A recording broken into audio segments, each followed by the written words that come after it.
nyine warufunguye insakaza amashusho muri kano kanya.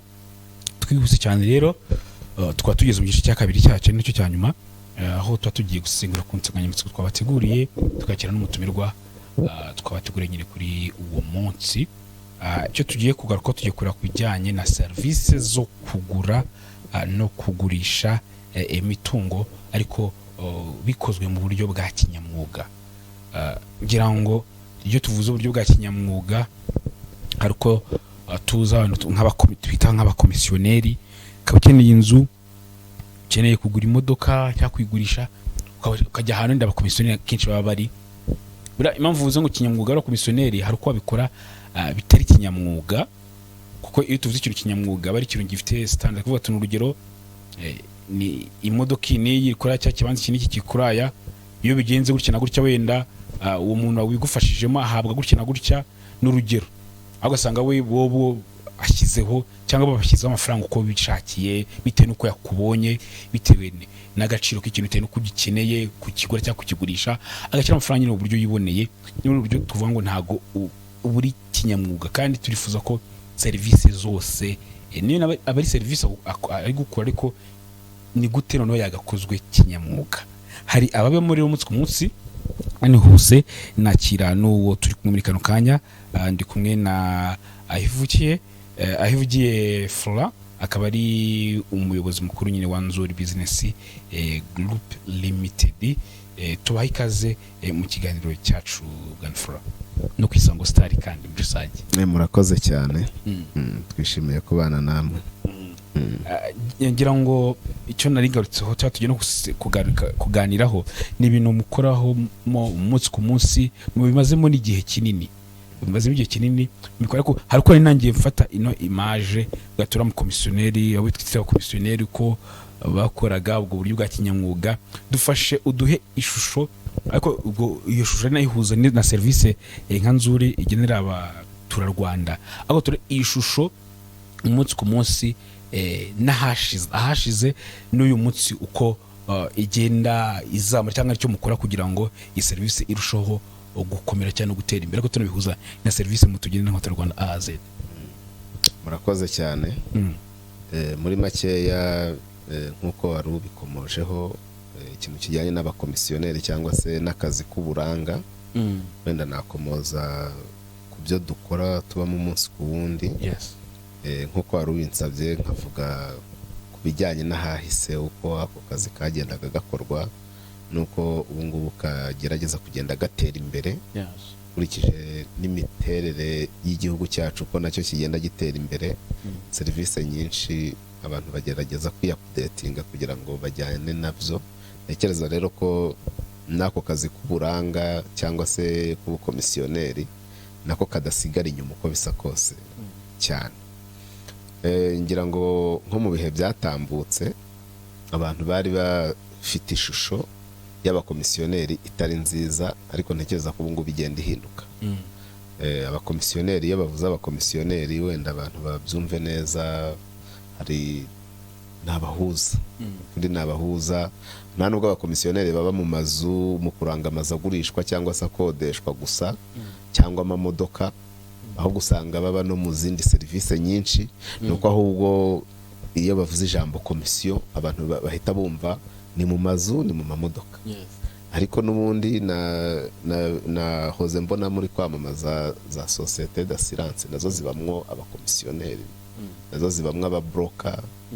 Usanga bajya hagati y'abakiriya n'izo societe d'assurance. Hari abantu bafite ama office bakora muri ubwo buryo, bakora nk'ababroka. Hari serivisi nyinshi cyane zigiye zitandukanye zibamwe ababroka, ariko nuko twebwe tuba twarahisemo gukora noneho mu bijyanye n'imitungo itimukanwa, cyane cyane nka Nzuri Business Group Limited. Ni twebwe niyo serivisi twahisemo gutanga, gukora ako kazi k'ubukomisiyoneri ariko mu mitungo itimukanwa, turanga igurishwa, turangira n'abashaka kugurisha cyangwa se n'abashaka kugura, no mu gukodesha, ariko noneho tukongeraho n'ikindi cyitwa property management, cyangwa se kumanaginga iyo mitungo itimukanwa. Ubwo rero muri rusange, ngarutse inyuma gatoya uko wari ubivuze uko serivisi zahoze ari mbi muri ibyo ngibyo, icya mbere abantu bari bafite image y'uko ubundi umuntu wese umushomeri, umuntu wese udafite icyo akora, yaba uwize yaba utarize, yaba uzi gusoma yaba utazi gusoma, uretse ko ntekereza kubaho igihugu kigeze abantu batazi gusoma hari niba banahari ni bake cyane. Ariko noneho image yari hari nuko umuntu uwo ari we wese udafite icyo akora abyuka akajya ku muhanda agatangira kuranga inzu, zaba izikodeshwa zaba izigurishwa, noneho akitwa umukomisiyoneri. Ibyo ngibyo rero bigatuma ako kazi katarakorwaga neza, bitewe n'uko buri wese yazanagamo imyumvire n'ingeso zitandukanye. Ari naho hari amakesi yagiye abaho mu bihe byatambutse, abantu bakibwa, ugasanga waguze inzu yiguze n'umuntu utari nyirayo. Ibyo byagiye biba, uretse ko ikoranabuhanga rigenda rirushaho kubyoroshya. Wagiye gukodesha inzu wishyuye umuntu utari nyirayo. Ibyo byose ni ibintu byagiye bibaho cyane. Ariko noneho kuri iyi nshuro ntabwo navuga ngo abakomeje kwiyitirira uwo murimo wenda ngo ntibahari, barahari n'ubu ngubu, cyane yuko ari akazi kari open, ni isoko rifunguye, buri muntu wese kuba yakurangira inzu birashoboka. Gusa hamwe n'abo dukorana tugenda tugerageza, hari urugaga ubu ngubu rwitwa rwa REB rwacu rw'abakomisiyoneri. Ariko kandi noneho ngarutse kuri kampani yacu, urumva uko nguko ako kajagari kose ko gukorwa nabi bigatuma hazamo ubwo bujura, hazamo ko gushwana, abantu bagafata isura cyangwa ishusho itari nziza ku bakomisiyoneri. Ukaba uzi ngo nurangira umukomisiyoneri nagufasha kugura inzu cyangwa kuyikodesha, amahirwe menshi nuko muzarangizanya mushwanya, swati muzananirwa kumvikana ku gihembo cya komisiyo. Azajya kwaka amafaranga wenda wumva ko atari ngombwa, hari ayitwa za visite, uko agiye kukwereka ukamuha amafaranga, ukamutegera moto, ukagira gute, ibyo byose. Kandi noneho ukanababazwa nuko icyo wamubwiye ushaka atari cyo ari kukwereka, kandi wadepanshije icyumweru kigashira, ukwezi kugashira utarabona icyo ushaka, kandi ariko usohora amafaranga. Muri make rero icyo nabivugaho nuko izo zose ni serivisi mbi, ntabwo twavuga ngo zaracitse burundu. Ariko noneho nka Nzuri Business Group Limited hari igisubizo twabazaniye, cyane cyane twifashishije ikoranabuhanga. Dusanzwe turanga muri ubwo buryo busanzwe, ushaka yuko tukugurishiriza, tugasura umutungo wawe, cyangwa tukurangiraho kugura, tukagutembereza, yewe no gukodesha. Ariko noneho tukanakoresha mu buryo busanzwe, uburyo bw'ikoranabuhanga. Dufite social media za Instagram, Facebook, Twitter yabaye X, ariko kandi tukagira na YouTube channel yitwa Nzuri Market. Hahandi ujya ukareba imitungo yose, ukatuvugisha n'iki twakwereka, n'ubundi ukaza ureba umutungo n'ubundi wiboneye washimye, atari ukwirukanka ngo umujyi wose turangize cyangwa igihugu cyose. Ariko noneho hejuru y'ibyo byose hari uburyo bushyashya ubu ngubu dufite, noneho ushobora guhura na nyiri umutungo. Niba ushaka kugura cyangwa gukodesha, ushaka kugura cyangwa ugakodesha wivuganiye na nyiri umutungo, utiriwe uducaho, utiriwe unaduhamagara, bitari na ngombwa yuko utumenya. Na nyiri inzu nawe akaba yagurisha cyangwa agashaka umuntu umukodeshereza inzu ari we ubyikoreye, nawe atari ngombwa ngo aduhamagare, si ngombwa ngo atumenye, wakihurira n'umukiriya gusa bagakora diri zabo. Bya bindi wahoze uvuga byo kuba abantu batatugirira icyizere cyangwa batagirira icyizere abakomisiyoneri, bitewe no kuvuga ngo hari amafaranga barenzaho, ngo babashyirishijemo, babarangiye si bitari byo. Ibyo ngibyo twazanye uburyo bwo gukuraho urwo rujijo n'urwo rwikekwe no guhora abantu bagirana ibibazo bya hato na hato. Twubatse rero website yitwa www.nzuri.rw cyarawa. Iyo website rero ibasha guhuza abantu bombi. Umuntu ushaka kugurisha cyangwa gukodesha, wowe ubwawe, yaba inzu, yaba ikibanza, yaba isambu, kuko twebwe nkuko natangiye mbivuga twibanda ku mitungo itimukanwa. Icyo gihe wowe ubwawe ufata amashusho, amafoto y'inzu yawe cyangwa ikibanza cyangwa isambu. Wamara gufata amafoto ukinjira kuri ya website noneho hari ushobora gukoresha mashine cyangwa telefone uburyo bwose aho waba uri hose mu gihugu, n'umuntu uri muri Amerika n'umuntu uri hehe ashobora kuvuga ati inzu yanjye iri i Kigali ngiye kuyishyiriraho nshaka umukiriya. Noneho wamara kuyishyiraho nko kuri telefone ahagana hasi hari akantu kameze nk'umuntu niko winjiramo, noneho kuri mashine hejuru mu nguni y'iburyo hari ahantu hari login, ukinjiramo ugashyiraho amafoto yose ukavuga umutungo wawe uko umeze, ibiwuranga byose ukeneye ko umukiriya yamenya. Warangiza noneho wamara kubishyiraho ugashyiraho nimero yawe ya telefone, hanyuma noneho ukemeza. Iyo wemeje rero kugira ngo wa mutungo wawe ujyeho, hari aho tugusaba kwishyura amafaranga 20,000 byonyine. Ibyo 20,000 byishyura ushaka kubyishyura ukoresheje mobile money cyangwa se ugakoresha ikarita yawe ya banki. Iyo wishyuye ibyo 20,000 umutungo wawe tujya ku isoko. Icyo gihe ugiye ku isoko ukazabona umuntu uwukunda akawushima, ni wowe wahamagara atiriwe aduhamagara. Ni wowe wahamagara, nimero za telefone barazishyizeho, mukavugana ukamurangira akaza akareba, mukumvikana igiciro mwemeranyije akakwishyura. Wenda ntagucimije amatukiraho bivuze ngo nje mfite umutungo nakinjiramo muri systeme uburyo bunyoreye, nkashyiraho umutungo wanjye, nkashyiraho contact zanjye, bityo noneho abandi ushaka kuba ari uwukeneye akaba yasura urubuga akabibona we mu buryo bimworoheye. Si ngombwa ngo njye go creatingamo account nkakora tubona Facebook na create account no, ku buryo nundi wese uza si ngombwa ngo ngafitemo account cyangwa ngo yagiye gukora login muri iyo system yanyu, ku buryo aza akawubona tukivugana nanjye nta kindi nta handi hantu ngize mpuriya namwe, nanjye bwanyu imitungo nkajya nyishyiraho ntaho mpuriye namwe. Gusa icyo dupfana bari umutungo nzanye ari gushyiraho ayo mafoto 20,000 n'ayo mafoto, kugira ngo ahanga dufashe kugira ngo nawe dukurikije kuba basobanukirwa. Ni ukuvuga ngo iyo urugurisha account ushaka kuyikreya, hari uburyo bubiri, tugira uburyo bubiri. Hari uburyo bwo kwinjiramo wa creatinze account, noneho kugira ngo n'ubutaha ujye uhora ubona uko uhagurishiriza. Kubera ko iyo account ni nayo ushyiramo ya nimero ya telefone, kubera ko handi nakubwiye yuko wishyura amafaranga 20,000 ukoresheje mobile money cyangwa ikarita. Ni ukuvuga ngo iyo wagize iyo wamaze gukreya iyo account, ya mafaranga iyo ugiye kuyishyura automatically ava kuri ya nimero wujujemo. None ikindi cya kabiri, account impamvu ari ngombwa kuyikreya ku muntu cyane cyane ugurisha, nuko igomba kugumamo ya nimero yawe ikagumamo, noneho umuntu usura umutungo wawe nawe ushima azabone nimero yawe mu buryo bumworoheye. Ariko kandi hari n'uburyo ushobora gushyiraho umutungo as a guest, nk'umushyitsi, ugasura ugashyiraho imitungo yawe atari ngombwa yuko ukora process nyinshi. Noneho ubwo naringiye kugera noneho no kugura, niba aho ngaho bisobanutse.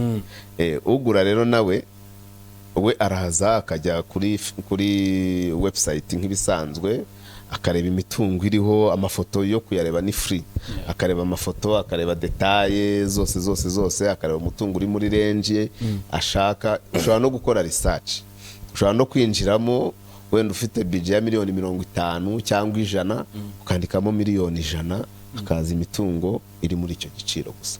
Hanyuma noneho iyo urebye mu mafoto ukareba detaye, warangiza ukabona umutungo wumva ushimye ugura, nawe hari ahantu winjira ubwo ugiye gushaka iki, kuko uba wamaze kubona amafoto detaye wazibonye.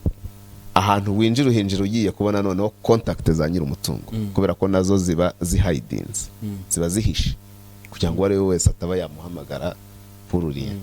Noneho aho ngaho rero kuhinjira kugira ngo ubone contact za nyiri umutungo mwivuganire, ni amafaranga 5,000 wishyura wowe ugura. Birangana na ya visit utanga cyangwa se bikanajya munsi yayo buri munsi. Iyo utanze rero ibyo 5,000 ho warebye washimye ugiye gukora, ngiye kuvugana na nyir'ubwite, winjira aho ubona nimero ye ukishyura 5,000 byonyine, warangiza ukamuhamagara cyangwa ukamwandikira, kuko 5 nabyo ni kuri telefone mobile money cyangwa ikarita ya banki, warangiza ukabona contact ze mukavugana, ukamaza ibyo ukeneye kumubaza wenda utasobanukiwe, mugahana gahunda, mugahura, mukagura cyangwa mugakodesha. Nta rindi faranga na rimwe utanga, nta stress, nta wundi muhuzo uri hagati yanyu usaba utuntu n'utundi. Yes, ngo tukiranga turebe mu rwenda bwo korohereza n'abagendwa bikorwa. Hari uburyo tuvuga ati ni kategori, ni amazu, imodoka, hari kugura, gukodesha. Kategori y'amazu, ibibanza, imirima, imodoka, moto, ari kategori kuryo mvuga ati niba ngiye kuri website ndashaka wenda inzu, menye ndo nandikemo ngo houses, zibe zaje izunzu abari zikodeshwa cyangwa izigurishwa. Niba ari imodoka nandika imodoka, iyo kategori kugira ngo umuntu kigira kuri website bitamucanga cyangwa bimworohere. Bo aho ngaho icyambere cyo ni imitungo itimukanwa gusa, imodoka zo ntazirimo. Yego, n'ibindi n'ubundi harabahamagaraga batubaza ibikoresho byo mu nzu, iki nibirebeye byatuma n'ubundi serivisi itaba nziza. Ni imitungo itimukanwa gusa, nuvuga ngo ni ibibanza, n'amazu, n'amasambu, no gukodesha, no kugura, kimwe muri ibyo. Ibyo ngibyo rero ushobora kwinjiramo ukabisacinga ukandika icyo ukeneye, ariko kandi n'ubundi ukinjira kuri website n'ubundi uhita ubyibonera. Yes, uhita ubona hari ni plot, ni building cyangwa house, ni rent, cyangwa se ni sale. Ni kimwe muri ibyo, uhitamo rero icyo ukeneye. Noneho rero bigahita byoroha, waba noneho ugura we bya bindi bavugaga byo gucreate account, ugura we si ngombwa. Ugura wari wese arasura. Okay, aho ngaho ntacyo ngira ngo wenda turebe ku kindi kijyanye. Hari twarebaga uru rugendo rw'ino service guturuka muri kakajagari kose kakomisiyone kugera kuri umunsi wa none kuvuga ngo ibikorwa kinyamwuga. Nyuma y'ibyo igitekerezo cyo kuvuga ngo reka tubikore gutya, tubihindure gutya, iyi service tuyishyiremo agashya muri uburyo ubu n'ubu, byaturutse kuko mwabonaga complaint zacu nk'abagendwa bikorwa baravuga ati abantu gutya ni gute twaborohereza muri uno mwuga.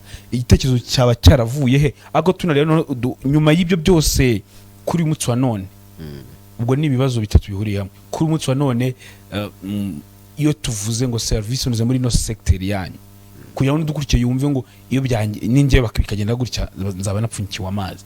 Iyo tuvuze ngo service inoze muri no sector ni imeze iteva higasorezwa. Ngira ngo niba numvishe neza ikibazo cya mbere naho igitekerezo cyavuye kugira ngo tube twahitamo kubikora muri ubu buryo bw'ikoranabuhanga, abakomisiyoneri badakenewe. Ikindi no kureba kugeza kuri umuco none iyo tuvuze ngo service inoze nimezite ibigeze ku kiye kigero. Yego, murakoze. Mpereye ku cyambere, buriya ukutinda mu bintu ni kugenda ubona ibibangamye, ibitagenda n'iki. Bivuga ngo tumaze igihe kinini dukora kano kazi k'ubukomisiyoneri cyangwa se k'uburanga. Twatangiye n'ubundi tugakora mu buryo busanzwe, ariko uko igihe kigenda gishira ukagenda ubona ibikenewe kurushaho, ariko twinjira muri ibyo by'imbuga nkoranyambaga bisanzwe kugira ngo twagure isoko, abantu barushaho no kubimenya. Ariko kandi uko ugendana n'abakiriya, baba bashaka ko ubagurishiriza, baba bashaka kugura, hari n'abadatinya kukubwira waba uri kujyana n'umuntu wenda yaba yabonye contact zawe ku mbuga nkoranyambaga, mukavugana tese inzu ni yawe, uti yanjye ntabwo ari yanjye, ni ngewe uyiranga. Akaba arakubwira ati ngewe nanga ubundi abakomisiyoneri, ntabwo nkunda abakomisiyoneri, nari nzi ko ari nyiri umutungo turi kuvugana. Hakabaho n'igihe unamutegereza ukamubura, ubundi nzazibona ati niba yanga abakomisiyoneri, abakomisiyoneri baramemukiye.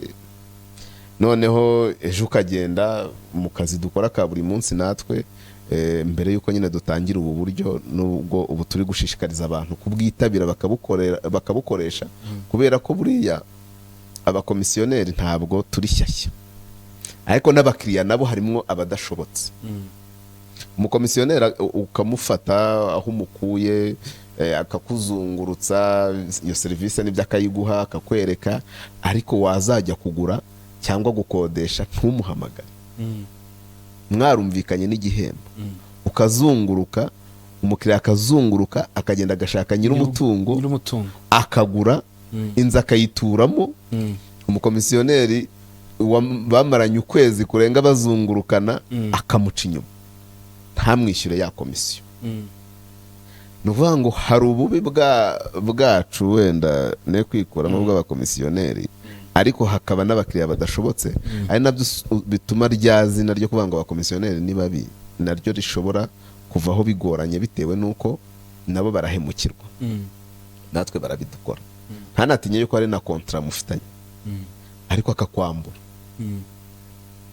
akakwambura mugasakuza ukagira gute, yanakwishyura ntagukwishyura uko mwabivuganye, ntayagoye yose, yayakwishyura akakwishyura amafaranga amezi 6 cyangwa umwaka, akohereza 20 angahe. Noneho ukibaza, umuntu yabonye ubushobozi bwo kugura, wenda tuvuga urugero, inzu ya miliyoni 120, wowe yagombaga kuguhemba wenda tuvuge urugero rworoshye miliyoni 1, inzu akayigura agakora mitasi akayituramo, yajya ajya kukwishyura akajya guha 100 cyangwa 20 amezi 8 agashira. Wa mukomisiyoneri nagutera iwawe mu gitondo saa 11 akaza, azaba ari mubi. aramutakirana. Ubwo rero niyo mpamvu mu bantu bose ngo habamwa abantu bose, mu bantu habamwa abeza, habamwa ababi, no mu bakiriya rero nabo nuko. Rero icyo kintu cyarwaserera mu bantu bakwambuye, ntago bakwishimiye, ukamuha serivisi mbere byari byiza, nugurisha ukamuha serivisi mbere byari byiza, ahora guhamagara gukeneye, nshakira umuntu, ejo wamumubonera bamukubita amafaranga, umuntu agahindura isura. Izo experience zose rero zo gushwana abantu bapfa amafaranga, zo kwamburana, ibyo byose nibyo byatumye turushaho gutekereza, avuga rero aba bantu turabakeneye, nabo baradukeneye, ariko ni gute twagumya dukenerana noneho tutaguma gufesingana mu maso, kandi natwe bikatugirira umumaro. Ariko kandi niyo utekereza mu kazi ukora, utekereza no mu buryo wenda burambye, ukavuga uti akazi k'ubukomisiyoneri ni nk'ubufundi. Buriya umufundi atagifite amaboko ntabwo yajya kugikwa ngo yubake. Natwe rero abakomisiyoneri, niba ufite umuryango utagishoboye kuzunguruka, wenda ugeze mu za bukuru cyangwa wagize indi mpamvu ikomeye, ubwo wajyana na kazi kawe. Ariko noneho twarushijeho no gutekereza igihe twaba tutagishoboye gukora ibyo bintu, twaba tutagihari, noneho twakubaka gute business ngo izagumeho, wenda n'umuryango nitugira Imana igafata bizawugirira umumaro. Icyo nacyo ni ikindi. Mbese igitekerezo muri rusange cyaje kuri serivisi duha abakiriya, kugira ngo twe kujya tugongana cyane, nibayigana nibayikunda, noneho haboneke amahoro na serivisi nziza. Kubera ko akenshi abakomisiyoneri n'abakiriya babo abarangizanya neza, ubu ngubu bigenda bihinduka, ntabwo ari kenshi, kubera ko amafaranga arakunzwe. Hari n'umuntu avuga ajya kuguhemba, undi wakoze iki, akumva nta kazi wakoze mu by'ukuri. Ubwo rero mu rwego rwo kugira ngo amahoro aboneke mu bakomisiyoneri no mu bakiriya babo, twatekereje icyo kintu kugira ngo twe kujya dufesingana kenshi. Tukiri aho tutarajya kureba ngo iyi serivisi twabona udukurikiye wese ukirimo cyangwa ukikora muri biriya buryo, yumve nakayinogeje gute aze guhera aha kugereza aha, nawe ujya kuyisaba kugira ngo umenye ngo byagenze gutya ariko yanogeye. Ngo bivuze ngo utitaye ku mutungo, yaba mfite umutungo wa miliyoni 500, wa miliyari, wa miliyoni w'ibihumbi 100, bivuze ngo niba ngiye kuwushyiraho ni 20,000 nawe niba uje kugura ni ukangubone na contact y'uriya muntu ni 5,000 utitaye ku gaciro k'umutungo kugira ngo hano ushobora kuvuga ati ubwo se ntago ubwo umuntu ufite umutungo wa miliyoni 2 yajya kuwushyira akishyura hamwe n'uwa miliyoni 600. Bo murakoze. Icyo twagitekerejeho ubusanzwe twebwe muri Nzuri Business Group Limited n'ubundi iyo uje ngo tukugurishirize umutungo waba w'ibihumbi 500 waba wa miliyari 100 twaka amafaranga ibihumbi 20 n'ubundi yo kuza kuri tele ayo twita ko ari nka ya deposit tukaza tugafata amashusho tugatangira kuwushakira bane no kwirinda abantu bashaka kugukinisha badafite gahunda n'iki n'ubundi ni ibihumbi 20 uje kugura nawe kujya tujye kumuzungurutsa kuri tele mu buryo nyine ubwo ndavuga mu buryo busanzwe dukoramo n'ubundi kujya tujye kukuzungurutsa tujye kukwereka n'ubundi utanga nawe amafaranga ibihumbi 20 bya deposit kugira ngo tujye kukwereka kugira ngo n'ubundi utabuje uje kureba aho ibiciro bigeze nyine kugira ngo tumenye ko ufite gahunda. Ariko abo bose y'akazi tukarangije bagiye kutwishyura nkuko tuba twarabivuganye ya deposit baba baratanze bayiheraho. Muri iyi systeme rero yo kwikoranira ubwabo bakoresheje ya website ya nzuri.rw n'ubundi ntago twagiye kure y'ibyo biciro. Waruvuze uti umuntu ufite umutungo wa miliyari n'ufite wa miliyoni 10 bose kugira ngo bashyira imitungo yabo kuri urwo rubuga nabo ni batanga bose amafaranga angana ni nka mituweli nubwo yo wende ba mu byiciro ariko batanga angana kubera ko byanga bikunda nta mutungo n'ubundi nta mutungo utimukanwa wagurisha ngo utange komisiyo iri munsi y'ibihumbi 20 nta n'ubundi yose komisiyo biri hejuru y'ibihumbi 100-200 n'urugero. Ubwo rero utanze 20,000 kandi uzivuganira na nyiri umutungo haveho n'urwikekwe rw'uko ari guhendesha umutungo wawe ugatinda ku isoko. Noneho wenda ahubwo no kubakodesha n'abakodesha za geto n'ubundi ntawe ukodesha geto ngo atange komisiyo n'ubundi iri munsi ya 20,000 ariko urayatanga ugasanga watanze na za transport wirukanka mu mujyi wose umara watanze na za visit. Ugura rero nawe urumva we yatangaga nawe ibihumbi 20 kubera ko nawe arayaduha ya deposit kujya tumuzungurutsa ariko twamushyira ibihumbi 5 gusa ku mutungo yifuje kuvugana na nyirawo. Kubera iki? Kubera ko duteganya ko wenda ushaka kuvugana na nyirawo ukamukatuza amafaranga ntayemere bigasaba yuko nanone uzongera gusura ugashaka uwundi gutyo God yango ikindi turebe ku kijyanye nubwo ni message ugenera bari abandi bashaka kuba gikora mu buryo butari kinyamwuga ngo ni message twabagenera. Ikindi imbogamizi ubona mu gihura nabyo hari ukuntu uvuga ati dukrebe no buryo buzafasha abagana zino service ariko imbogamizi zikirimo nizi nazo turi kugerageza kurwana nazo mu buryo buno ariko tubanze duhere kubijyanye n'imbogamizi then nyuma turebe message twagenera cyangwa message wagenera abakibikora muri buryo twakita kari analog. Imbogamizi kuri twebwe imbogamizi kuri twebwe nta zindi urumva nyine ibintu ari bishyashya ntago biba byari byagafata irangi niba ariko navuga ntabwo twakane bimenyera ngo tubigire. Imbogamizi ni imyumvire ku ikoranabuhanga. Abantu ntago barabikurura cyane ngira ngo n'abakora tanga izindi service baba bacuruza amaduka ibiki bino bya ikamasi ntabwo abantu benshi barabimenyera cyane. Ntabwo ni mu buryo bw'ikoranabuhanga. Natwe ni mu buryo bw'ikoranabuhanga. Ubwo rero imbogamizi niyo ya mbere nuko abantu batari baryiyumvamo. Indi ya kabiri ni uburyo bushyashya umuntu utamuzungurukije ubwo aba yumva nyine simbizi ariko turi kugerageza kubimenyekanisha mugeranyije no kubikangurira abakiriya. Muri uwo mujyo y'ubukangurambaga bwiza n'urugero nkavuga ngo njye narabikoresheje bigenda neza ntanze ubuhamya ubwo n'ubukangurambaga bwagenze neza ubona mugeranyije ubwitabire bw'abagenerwa bikorwa abanyu kugurisha ino serivisi n'ukuntu bayakiriye cyangwa bayifashe. Hari ukuntu umuntu ushobora gukwira ikintu ku bantu kubona ntabwo bari kucyumva, ntabwo biri kubafasha, barifuza kujyanye n'ibya mbere.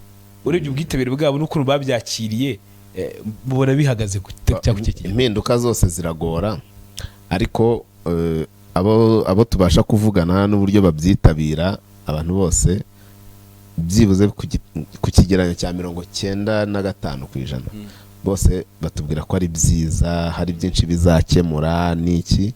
Noneho bigisigaye rero ni uburyo bwo kubyumva no kumva uburyo bikoreshwa n'uburyo bikoramo, noneho bakabigana cyane yuko burya mu mitungo itimukanwa ntabwo uhita ubona feedback ako kanya, kubera ko ababa bagura amazu baba ari bake, ababa bagurisha nabo si benshi.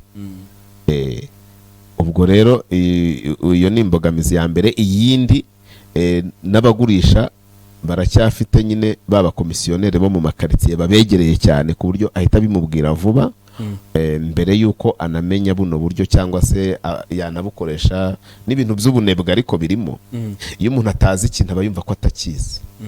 Iyo umuntu atazi ikintu aba yumva ko atakizi, ntabwo yajya kuri telefone ngo yinjire muri website atrayinge, wenda byange aduhamagare. N'ubunebwe burimo. Iyo nayo ni iyindi mbogamizi, ariko ntekereza ko bizagenda birangira.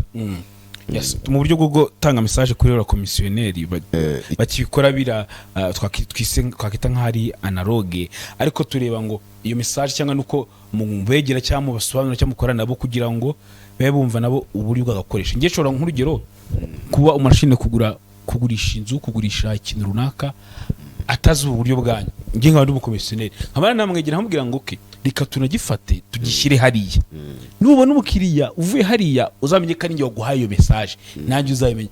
Kubagira mu gukangurambaga n'ubwo wenda adafite ubwo buryo bwo gukoresha ikoranabuhanga, ariko abamugana bari abandi abashishikariza kuba bagana namwe uburyo bwanyu bw'ikoranabuhanga. Urakoze. Ngira ngo icyo nababwira cyo icya mbere ni byiza, ni akazi keza gashobora gutuma umuntu ashobora kubaho akagira n'icyo amarira umuryango, ariko icya mbere cyo wenda nababwira ntugakorane n'umukiriya mutavuganye. Kuvugana n'iki? Icya mbere ugomba kubanza ukumva neza icyo umukiriya ashaka, wamara kumva icyo umukiriya ashaka ukumva ko ugifite, mugatangira gukorana. Ntacyo ufite icyo akeneye wikwirirwa wigora, kubera ko nyuma amaherezo ashobora kutaba meza. Icya kabiri, niba wumvise ko ugifite, vugana nawe uti ninkikugezaho bikarangira neza, niba ari ukugura ukagura, niba ari gukodesha ugakodesha, uranyishyura gute? Mwumvikane nuko azakwishyura mbere. Ibyo ngibyo iyo mwabikoze mwumvikanye uko azakwishyura mbere, wahagurutse wumvishe yuko ibyo ashaka koko ubifite atari ugukengesha, nta kabuza imikoranire igenda neza. Icyo ni kimwe. Icya kabiri rero ku bijyanye no kurushaho kubinoza nyine, icya mbere cyo buriya ubunyangamugayo ni icya mbere, n'ikinyabupfura.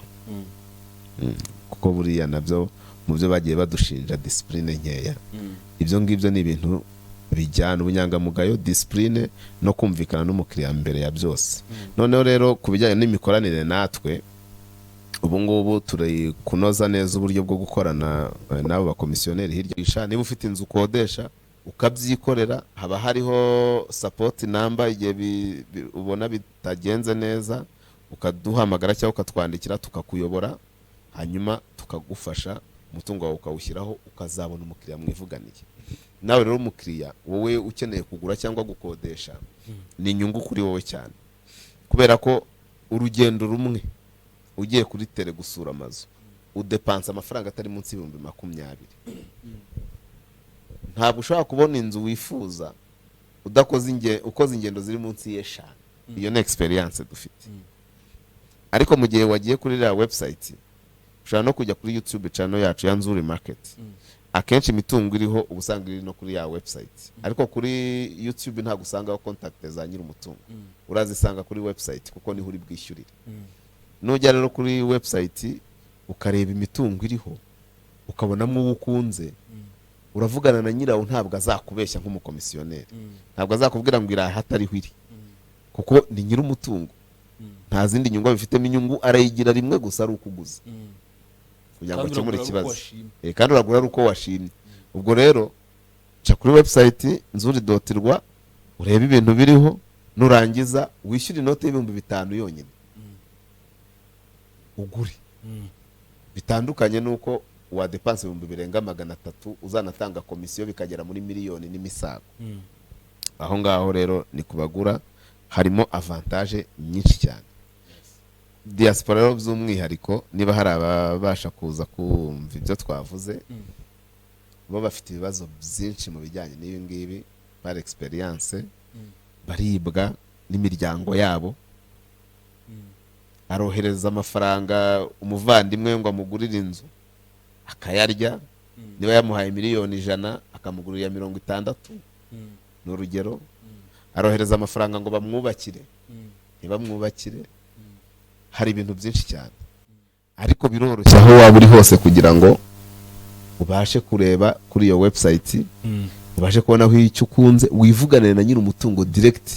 Wenda umuvandimwe umwohereze agiye kuguhareba, ariko ibijyanye n'ibiciro mwarivuganiye, ibintu byose uzanamwiyishyurira. Ubwo rero ni avantage kuri bo. Ari nako nababwira ku bijyanye no kuba managingira imitungo. Uragura inzu nk'iyi ngiyi ukayisigamo murumuna, ukayisigamo umuvandimwe, akayakubwira ati imiryango 10 iri vide nta bantu barimo, kandi barimo. Ngwino tugirana amasezerano, inzu tuyimanaginge, nushaka uzaduhe target utubwire uti ndashaka ko muzamu yinjiza aya ngaya buri kwezi. Twebwe tuzarwana nabyo kubera ko dufite ubushobozi bwo gushaka abakiriya bayijyamo kandi tukababona. Yes, kangushimire cyane kuba mwitabira icyo kiganiro fura guturuka muri Nzuri Business Group Limited. Murakoze cyane. Ndabashimiye cyane nanjye. Yes. Reka mbashimire namwe twatangiranye kuva saa 3 z'amagingo ngaka cyari kiganiro True Service. Ngira risibo Origene Nshimire Nikora wamfashije kuri kamera ndetse na bwana Emmanuel kugira ngo amashuru n'amajwi bagire homeze neza. Namwe mudukurikiye mugira umutsi mwiza mahemuro.